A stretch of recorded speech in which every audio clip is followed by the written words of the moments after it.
Hi hello అందరు ఎట్లున్నారు? నేనైతే మంచిగా ఉన్నా. ఇది కాకరకాయ పచ్చడి.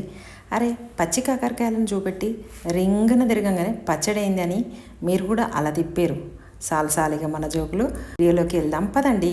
దేశవాళీ కాకరకాయలను రౌండ్గా కట్ చేసి సాల్ట్ వేసి మంచిగా క్లీన్ చేసుకొని వాటర్ లేకుండా పిండి పక్కకు పెట్టుకొని డీప్ ఫ్రైకి ఆయిల్ పెట్టుకొని సలసల కాగానే నూనెలో ఆ పచ్చటి కాకరకాయలను వేసి గోల్డెన్ రెడ్ కలర్ డ్రెస్ వేసుకున్నట్టుగా వచ్చే వరకు ఫ్రై చేసి తీసి ఒక బౌల్లో వేసుకొని అన్ని కాకరకాయలను ఆ విధంగానే ఫ్రై చేసుకోవాలి. అంతలో పచ్చళ్ళలోని మహారాణి అయినటువంటి చింతపండును గింజలు లేకుండా నార లేకుండా క్లీన్గా చేసేసుకొని కొద్దిగా వాటర్ సరిపడా గల్లుప్పు వేసుకొని పసుపు వేసుకొని ఉడికించుకొని పక్కకు పెట్టుకోవాలి. అల్లం పీసెస్ని కూడా ఫ్రై చేయాలి. నీట్గా కట్ చేసుకోవాలి. రౌండ్ పీసెస్ లెక్క పల్సగా కట్ చేసుకోవాలి. దూరగా ఫ్రై చేయాలి.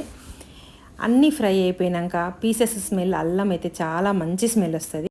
3 వెల్లిపాయలను తీసుకొని అలా క్లీన్ చేసేసి మిక్సీలో బరకగా మిక్సీ చేసుకోవాలి.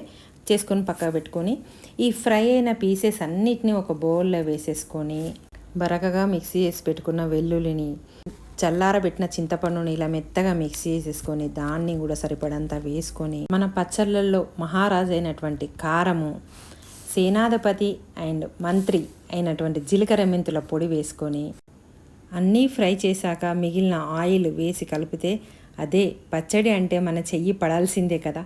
మీరేమంటారు? కమెంట్ బాక్స్లో కమెంట్ చేయండి. చెయ్యితో కలిపితే ఆ టేస్టే వేరప్ప. ఆ చెయ్యి పెడితే కానీ మన పచ్చడి అనేది అదరదు. అదే కదా అమ్మ చేతి వంట అంటే.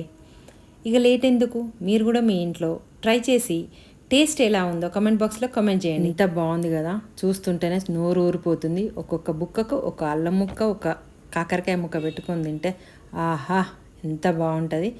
అద్భుతస్య అంత బాగుంటుంది. ఇంకెందుకు లేటు, పచ్చడి కాగానే మనం ఇలా ఒక బాటిల్లో ప్యాక్ చేసేసుకొని ఆ గిన్నె మాత్రం ఖాళీగా వదిలిపెట్టద్దు.